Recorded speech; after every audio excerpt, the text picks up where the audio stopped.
So now I want to go into how to soak your mats, because a lot of people say, yeah, you soak your mats for only 12 hours or 1 day or whatever.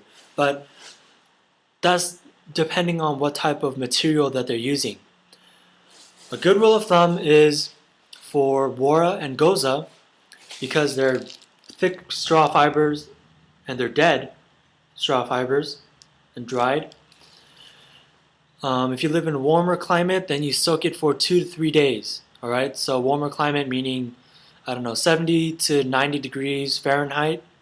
If it's consistently at that temperature, then soak it for 2 to 3 days as far as Wara and Goza goes. Okay? You soak it less than that, like a day or so, I can guarantee you that you're going to have dry cores, and the mat itself is going to be dry, like drier. So you're not going to have a good session, I can guarantee you that. But if you soak it for 2 to 3 days, then you're going to have a better session, because the mats are going to be heavier from soaking more water, and they're going to be softer, and they're going to be more evenly soaked. Now for tatami, if you have tatami and you live in warm weather, warm climate, then soaking it for 1 to 2 days is ideal. Because tatami, especially green tatami, say like Mugen Dachis, they absorb water much faster and readily. So you can get away with a 1 day soak cycle. And what I generally do is I soak each half of the mat for 12 hours at a time. So I get a trash can, fill it with water, and I put the mat in there, soak it for 12 hours, and then I just flip the mat over, dunk it in again, and then I soak that half for 12 hours. So I usually just get like a trash can, fill it with water, put in the mat, put on a lid, and then put weights on the lid so that way the mats don't float up. And then after 12 hours, I flip the mat and then put on the lid and put on the weights again, and then wait for another 12 hours. After that, the weights aren't necessary, because the mat should have absorbed enough water to sink by itself.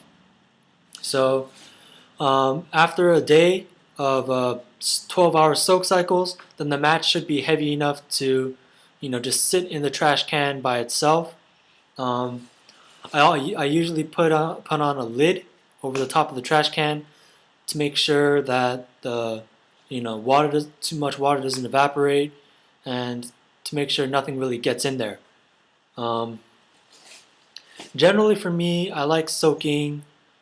I like to try to keep soaking about 3 days or less. If it goes over 3 days, especially if you're in a warm environment, then tatami can get pretty darn smelly. It can smell really bad. So if you soak something for 4 days, it'll start to smell pretty bad. So try to time your cutting session and your soaking when you start soaking to be like 3 days or less, so that way you cut the amount of smell down as much as possible, because man, if you soak tatami for a long time, it smells really bad. So anyways, that's my tutorial on how to soak and prepare mats. Hope this helped. So if you guys have any questions, comments, then please feel free to ask. And as always, cut safe and have fun while cutting. Thanks for watching, guys.